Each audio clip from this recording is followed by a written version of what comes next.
following program was provided by an independent producer solely responsible for its content. The opinions expressed do not necessarily represent the views of this station, its staff, board of directors, or underwriters.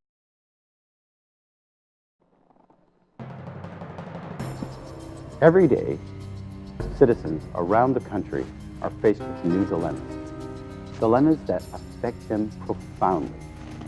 Whether it's injustice, discrimination, falling through the cracks, scandals and cronyism, balances of power, ethics, religious freedoms, state versus citizens, and unfunded mandates, and the list goes on and on and on. Welcome to Speak Up. It's directed at those who have fallen through the cracks, and it gives them a voice. It's your turn to speak up, to stand up and fight back.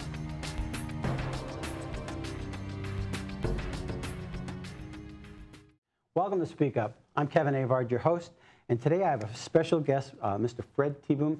Fred, you were a former alderman. Yes. Correct, here in the city of Nashua, New Hampshire. Yes. And I wanted you to come on the show because I saw a sign the other day, and it says, I'm going to read it to you. It says, "Don't be fooled.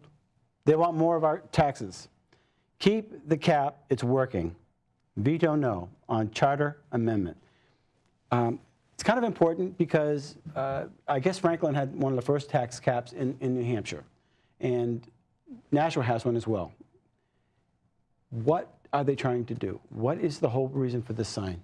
Franklin is the first to ever come up with a tax cap in the entire state of New Hampshire. And we modeled our spending cap on Franklin's. We used some of their wording. Excellent. I was one of the first ones to vote for that, by the way. And we invited your mayor, Yeah. and I forgot her name now, and she came down during the big debate. And at that time, it was a big hullabaloo about why should we have a cap on our budget. Now, we allow an override, just like you do in Franklin. Right. But it takes 10 votes. And the override is 15 for a special purpose. The override is, well, whatever they want to override it for. Right. I mean, you don't have to have a special purpose. You just want to override it. But you need 10 votes. You need Right. 2/3, an absolute 2/3 majority, 10 votes. So ours is the same as yours. And it passed overwhelmingly in 1993. So we've had that cap for 20 years. It's been overridden several times. The current mayor has never needed to override it. The boards under the mayor currently have never overridden the cap. Under Mayor Streeter, it was overridden about half of his terms. But the point of it is, it's a cap. It tells the aldermen when they approve a budget to hold the budget to the Consumer Price Index. Now, the Consumer Price Index is the most widely used inflation index in this country. Everybody uses it. Right. It's been around for a long time. It's widely published. It's basically, it's determined, it's based on consumer spending. There's what they call a basket of goods, and the price is paid for that basket of goods. And every month, you compute it. And all the seniors on Medicare get an increase based on some measure of the CPI. And that's critical in understanding the Critical understanding it. The override allows the cap to be broken, but other than that, the mayor is required to prepare a budget that takes into account the 3-year running average of the CPI. The 3-year running average, because we have ups and downs and ups and downs. And you want to average it out, right? Like this year, I think the CPI is 1.4%. But last year, let's say it was 2.5%, so you have an average.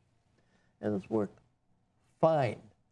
Now, as an example, we have a budget in the city of Nashua of about nearly $300 million.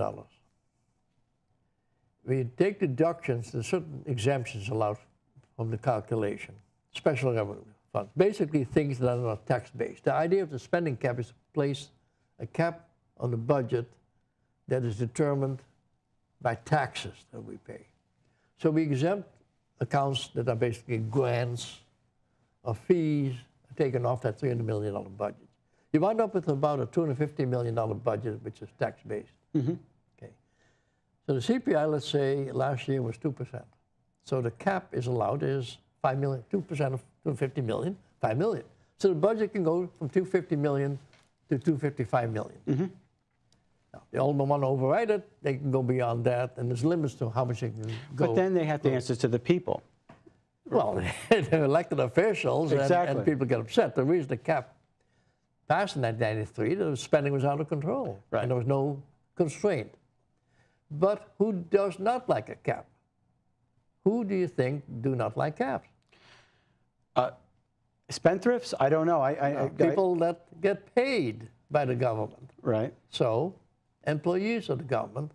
And who are the most vociferous employees of the government? The city unions. So the city unions never liked the cap. Right. The city unions tried to do everything they could back in 1993 to stop the cap from passing. Now, there is a petition to stop the cap, and I guess his name is Gary Hoffman? Gary Hoffman, now Gary Hoffman is a teacher, a young kid, you know, and very presentable, very nice guy. And he decided that he didn't like the consumer price index. He says, we're in the government. We should go by a government index. A government index is an index not based on what consumers pay.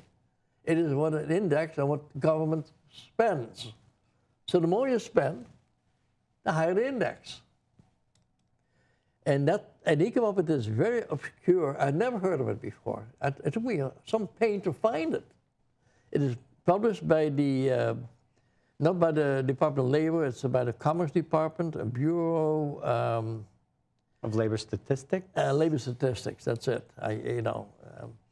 And it's called, and here's the name. This is a real tongue twister, but I brought it with me, and if you put it on the screen, then you can read it. It's not called Consumer Price Index. It's called a Gross Domestic Product Implicit Price Deflator for State and Local Government Consumption Expenditures and Gross Investment.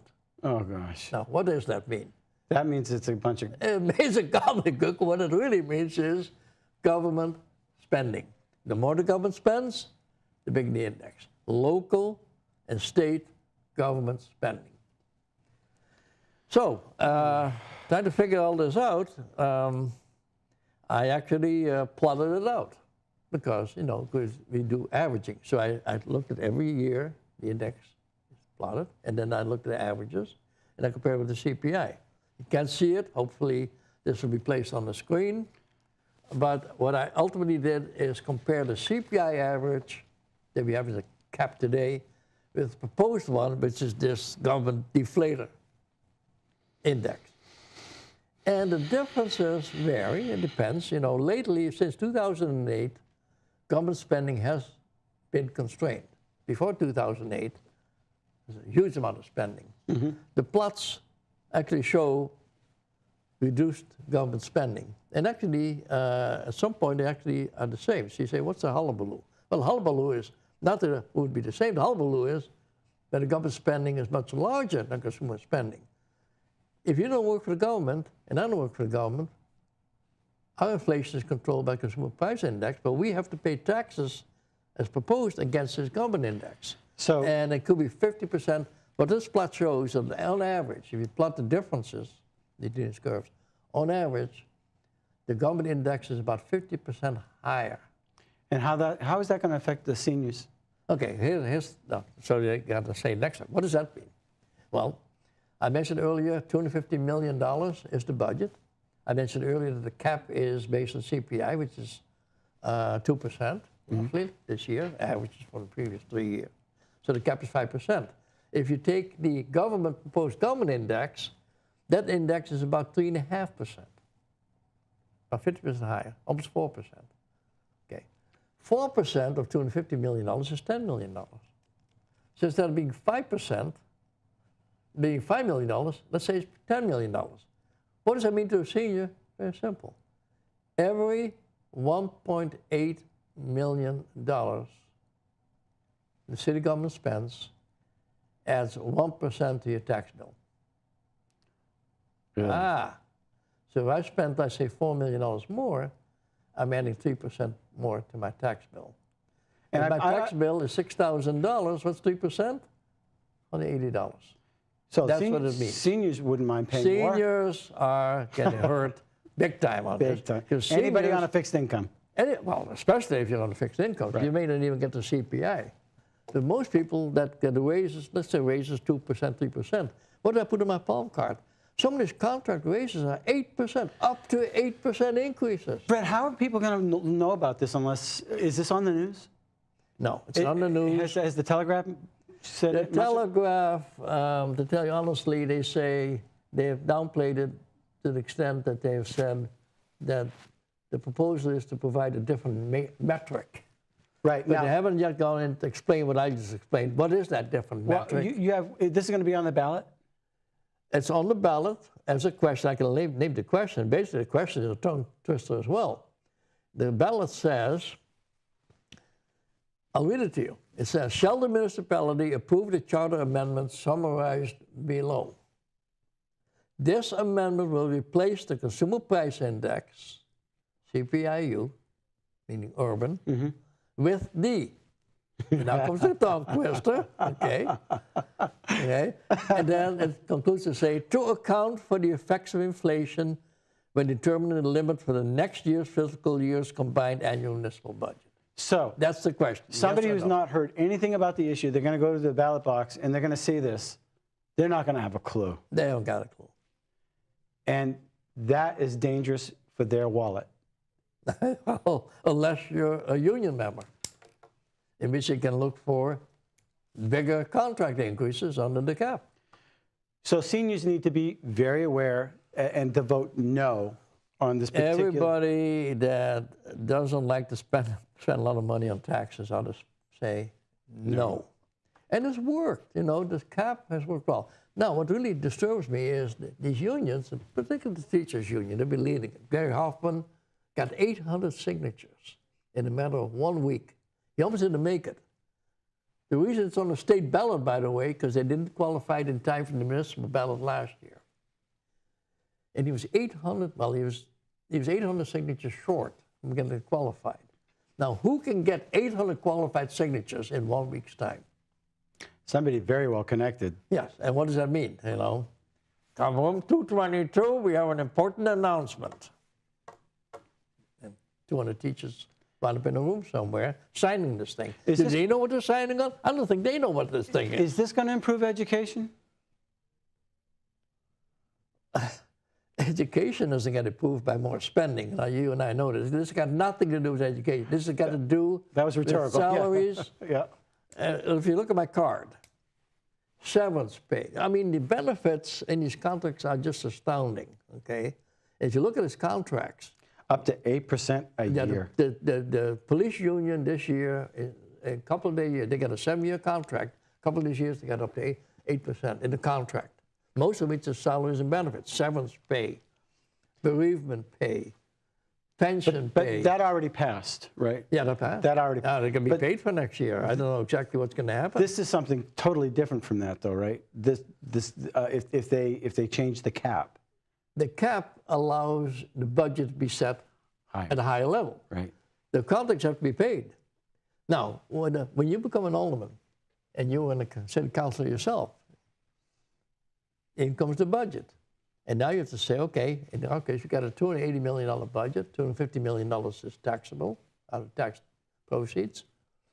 And now you have to say, okay, what do we have to pay for that $250 million? And the average tax bill is $6,000. Well, it's going to be $6,600 this year. You're going to get a lot of people very upset. So what you have to do is start cutting. If you have a contract signed for 5, 6 years, the police union, 3 years back, 4 years going forward, including this year, you can't. Contract is a contract. You can't break that. So the I got to pay the contract's out. contract. Right. So what do I not pay? Those things that aren't contracts. Do you start bonding then? Do you start bonding? Well, You're going to need new fire trucks. You're No. going to need new this. You're gonna need what new happens roads. now is, and this is where communities in the United States a lot of our trouble. Detroit, Right? deep trouble. Why? they start bonding. They start bonding for everything. Bonding, you can bond for salaries, but there's bonds for everything else. Maintenance, purchases, anything be bonded. And that just throws the problem forward Yeah. up to 20 years. And what we're finding across the state of New Hampshire as well is HUD comes in and says, look, you got a problem. I'm going to come in and I'm going to subsidize that fire truck, or I'm going to come in and I'm going to subsidize this new road, and we're going to pay that for you, but you're going to have to keep up a certain particular level of spending after that money runs out, and that's even a deeper problem. Well, that's what I call a rent-a-cop syndrome. The federal government helps you out to say, you don't have enough cops, and we know you don't want to pay for any more cops, so we're going to get you the cop, and we're going to pay for the cop for the next 3 years. There's a catch. You can't ever fire the guy. After 3 years, he's your problem. Right. And then you don't realize that you were on the hook. Fred, I'm running out of time, but I wanted to touch base on this. I wanted to get the information out that there's a problem, and people need to be aware, and they need to get informed. How do they get informed? This is very difficult. Can you come we on? put the signs out, as best we can. We have not seen signs yet from the people pushing this. Mm-hmm. Now, they have a lot of money. Yeah. Unions have lots of money. Tell me about it. And so they can do advertising in newspapers. They could still put lots of signs out. Can you come back on the show and talk about this in a week or so? Yeah. Would you want to invite Gary Hoffman? I'm going to try to Gary Hoffman is the guy that's pushing this. I will reach out to him, and we'll see if we can't have a little debate. We can. That'd be excellent, because I'm presenting you my point, and somebody's going to say, well, this is Teeboom again with his points of view. Well, it is Teeboom again with his points of view. You want to get different points of view? Get Hoffman. I'm going to call him up. We'll find out if he'll come on the show. Excellent. Great. Thank you. Thank you. I really appreciate you coming on. Thank you. And if you want to find out some more information, I think it's very important that you people, folks from National New Hampshire especially, learn a little bit more about the cap, the CPU or CPI? CPI. CPI and this other long thing. It's important for you to know, because your taxes could potentially go up considerably if you vote the wrong way. If it passes. If it passes. So until next week, thanks for watching Speak Up. Again, if you want to come on the show at any time, just give me an email, and email me at speakupnh@gmail.com.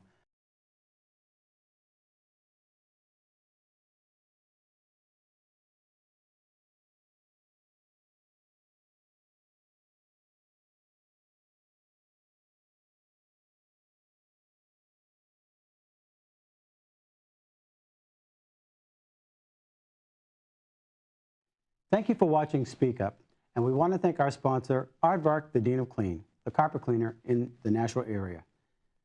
If you want to contact them, call 603-521-7657. Thanks for watching.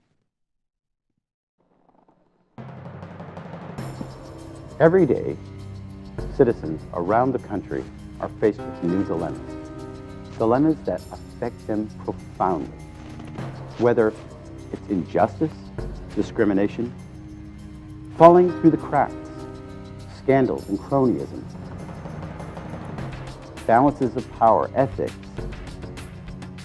religious freedoms, state versus citizens, and unfunded mandates, and the list goes on and on and on. Welcome to Speak Up. It's directed at those who have fallen through the cracks, and it gives them a voice. It's your turn to speak up, to stand up and fight back.